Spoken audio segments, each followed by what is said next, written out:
you ready to slam, study less, achieve more? My name's Stuart Fleming from Spectrum Education, and in this DVD series we're going to cover a whole range of study techniques. From how to improve your memory to different learning styles, how to create an effective learning environment, note-taking, exam preparation, even goal setting.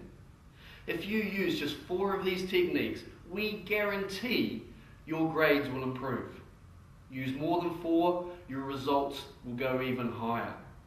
How do we know this? Because thousands of students just like you have already used these techniques, improved their marks, and even halved their study time. So lean forward, stay focused, and get ready to slam. Study less, achieve more.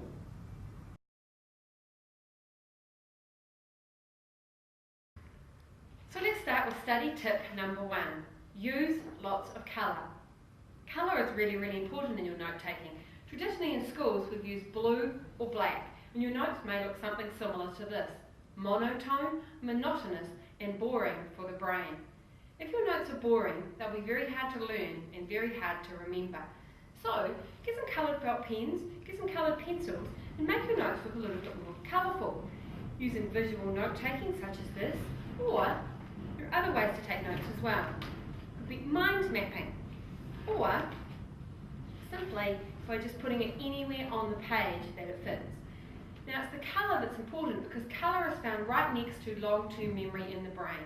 So the more colour you use, the faster and easier it goes into your long-term memory, the easier it will be to recall and remember in an exam. Study tip number 2. Drink at least 6 to 8 glasses of water per day. Water is really important for your brain. Your brain is 80 to 90% water. So keeping your brain hydrated when you're learning is important. Let me ask you a question. What happens to your garden if it doesn't get enough water? It shrivels and dies. So do your brain cells. You just can't see it. So keeping your water levels up when you're learning is important. But how you do it is equally important.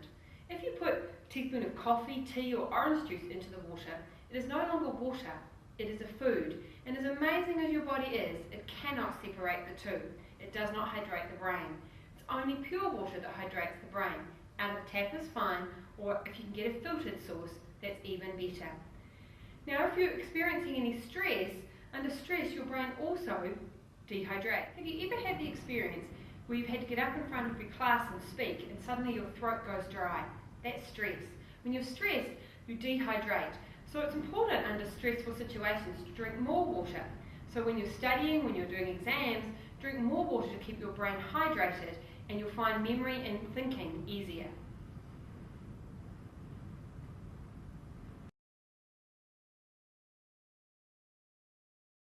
One of the things that goes hand in hand with learning is failure, particularly when we're talking about exams. And failure is an important thing to understand when you're studying and when you're doing exams. I believe there's only one way you can fail in your life, and there's only one way you can fail when you're learning. The only failure is the failure to participate. You see, if you're not participating, you're not risking making any mistakes. And if you're not making mistakes, you can't be learning. Nobody ever told me this when I was at school. I used to go home and study all the things I already knew. But that's not learning. Learning is learning what you don't know. So study tip number 3 is learn the information I don't know. When you get your tests and assignments back from your teachers, they will have given you a mark or a grade. If there are 10 questions and you got 7 out of 10, celebrate. But what is the most important part of that 7 out of 10?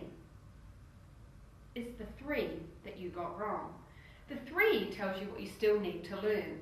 The 7 tells you what you already know. So going over the 3 is the learning. 3 that you don't know, so that you learn the information to get better at it.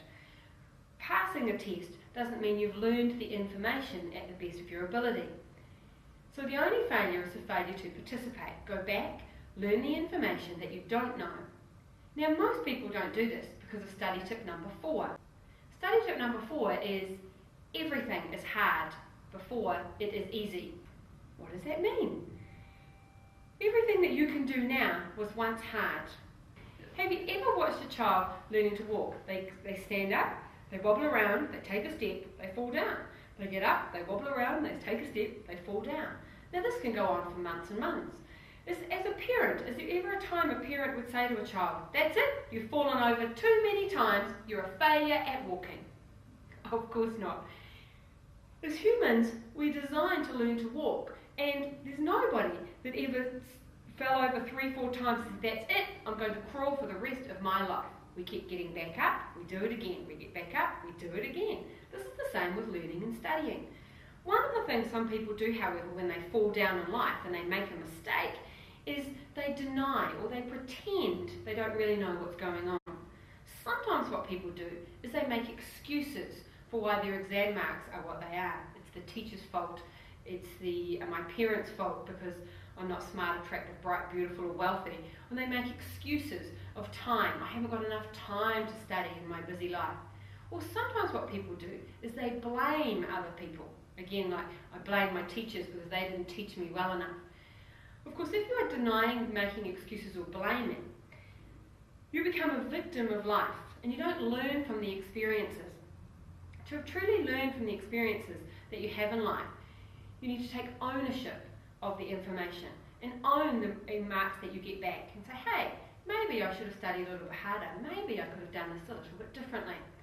Being accountable for the results means also looking back and changing what you've done, being able to account and say, "Well, if I actually turned the TV off for an hour, I might have actually got this done better." The third thing is to take responsibility for the results that you get. You are truly responsible for your life. People who take responsibility for their life become learners and victors of their life and know that it's just a learning experience that they can learn from when they've made a mistake. And that's where the true success lies when you're studying. As you try out these techniques, some of them will work better for you than others. That's just natural. Depending on your learning style, depending on your environment, depending on what it is you're actually trying to learn, you might use them slightly differently to somebody else. So experiment with these ideas, test them out, but keep going. If it doesn't work the first time, have another go.